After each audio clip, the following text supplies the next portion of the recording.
welcome all of you to AVKS. Now this is the month of January which we are talking about, and in the month of January the first essay which we are discussing is balancing development with ecological concerns. Now this is not essay, this is basically the argument which can be asked. अभी केन बेटवा जो river linking process है वो news में थी, तो आप उसके रिगार्डिंग कुछ इंफॉर्मेशन जरा देखिए. आप अगर उसको ठीक से पढ़ेंगे तो आपको समझ में आ जाएगा कि what is the demand of this specific topic. ठीक है, ओवरऑल इंडिया में हर जगह पे जिस तरह से क्राउडिंग आउट हो रहा है, जिस तरह से एनक्रोचमेंट हो रहा है, तो वो भी सारी चीजें इसमें आएंगी. लेकिन यहाँ जितना विद एग्जांपल्स हम लिखेंगे, है ना, बहुत सारे जजमेंट सुप्रीम कोर्ट ने दिए हैं regarding illegal coal mine. Assam में भी मुझे लगता है कुछ एक कोल माइन है, वहां कुछ इशू हुआ, कुछ लोगों का डेथ हो गया, वो इलीगल कोल माइनिंग था. तो how to balance development with ecological concerns, this is the first topic which can be asked for argument writing. Then comes India's defense modernization. भाई हम लोग जो है वो CAPF का पेपर लिख रहे हैं, तो सिक्योरिटी रिलेटेड चीजें पूछने की संभावना सबसे ज्यादा होती है. इंडियाज डिफेंस मॉडर्नाइजेशन दो कंटेक्स्ट में है. पहली बात तो हम लोग जानते हैं कि हम वर्ल्ड्स फोर्थ लार्जेस्ट स्पेंडर है when it comes to defence equipments. लेकिन रिसेंट टाइम में इंडिया ना कि सिर्फ एक इंपोर्टर रहा है, बल्कि एक अच्छा एक्सपोर्टर भी बन गया है. सही मायने में अंदर कुछ R&D चल रहा है और वी आर डूइंग बेटर. तो किस तरीके का हम लोगों का डिफेंस मॉडर्नाइजेशन है, इसको अच्छे से पहले प्रिपेयर करके उसके बाद लिखना है और इसको रेडी रखना है from the exam point of view. Then comes India's e Shram portal.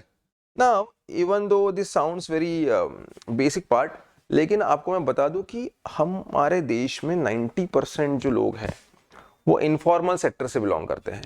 और ये जो इनफॉर्मल सेक्टर है उसमें बिलोंग करने वाले ये जो लोग हैं, इन लोगों को सोशल सिक्योरिटी नहीं है. These are basically the invisible people. लोगों को पता नहीं है कौन है, क्या है, कैसे है. तो इन सब लोगों को बेसिकली पकड़ लो, अगर ये माइग्रेशन करते हैं, किसी दूसरी जगह काम के लिए जाते हैं, तो वहां बहुत सारी समस्याएं उनको फेस करना पड़ता है. पीडीएस सिस्टम इन लोगों के लिए है, लेकिन आधार कार्ड वहां का है तो फिर यहाँ नहीं मिलेगा. ऐसी बहुत सारी इशू है.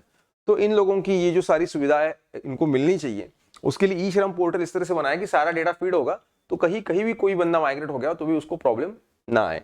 सो इसके बारे में रिपोर्ट पूछा जा सकता है. और एक रिपोर्ट आपको प्रिपेयर करना है और वो है इंडियाज ग्राउंड वाटर क्राइसिस. आप बस इंडियाज ग्राउंड वाटर क्राइसिस ऐसा गूगल पे डालो और रिसेंट अगर आपको जो मिलेगा, you will be shocked to know that how much water we are actually taking out from the land, right? कितना हम पानी ले रहे हैं जमीन के अंदर से उसको बिना दिए, और उसके क्या क्या परिणाम हो रहे हैं अभी और क्या क्या हो सकते हैं फ्यूचर में. So we are already very vulnerable और वी आर मतलब एट वेरी रिस्की जंक्चर. तो एक बार इसके बारे में अगर आप थोड़ा सा इंफॉर्मेशन कलेक्ट करोगे, then you can definitely write a good report about it. Then comes the global topic, that is India's global reach through its diaspora. Again this is for essay only. आपने अभी सुना होगा कि ओडिशा में होने वाला है प्रवासी भारतीय दिवस का जो अगला इवेंट है, that will be happening in Odisha in the coming year. So in such scenario, what kind of strength is shown by our diaspora throughout the world with their presence can be studied and can be written in this essay. ठीक है, the government policies which we have, how the things have changed in last 10 years, और ये सारी चीजें हम लोग इस essay में लिख सकते हैं. Then comes Indian collegium system, balance between autonomy and accountability. ये जो है ये आर्ग्यूमेंट के एंगल से भी प्रिपेयर कर सकते हैं और essay के एंगल से भी प्रिपेयर कर सकते हैं. आर्ग्यूमेंट के एंगल से इसलिए क्योंकि हम लोग जानते हैं कि बरसों से कॉलेजियम सिस्टम जो है वो जुडिशरी का एक बहुत अहम हिस्सा रहा है, लेकिन उस कॉलेजियम सिस्टम में बहुत सारे लूप होल्स भी है. तो रिसेंट टाइम में कुछ चीजें इस तरह से चेंज की गई कि जिसमें से वो लूप होल्स कम हो, लेकिन सारे लूप होल्स अभी गए नहीं हैं. ऑन द अदर हैंड, बहुत सालों पहले जब नेशनल जुडिशियल अकाउंटेबिलिटी बिल जो पास करने की कोशिश की थी एग्जीक्यूटिव ने, सरकार ने, उसको सुप्रीम कोर्ट ने इनवैलिड एंड वॉइड डिक्लेयर कर दिया, क्योंकि वो नहीं चाहते कि किसी भी तरीके का इंटरफेरेंस हमारे अंदर एग्जीक्यूटिव का हो. लेकिन फिर अकाउंटेबिलिटी की जिम्मेदारी भी आपकी है. तो is the collegium system is able to fulfill this part?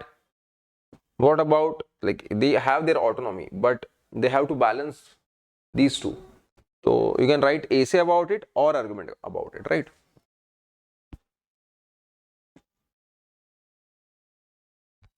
So these are the topics for the month of January जो आप लोगों ने प्रिपेयर करनी चाहिए along with your preparation of paper 1 and paper 2। और इसमें से बहुत सारी चीजें ऑलरेडी इसके रिगार्डिंग जो इन्फॉर्मेशन है वो आपको करंट अफेयर्स में मिल जाएगी।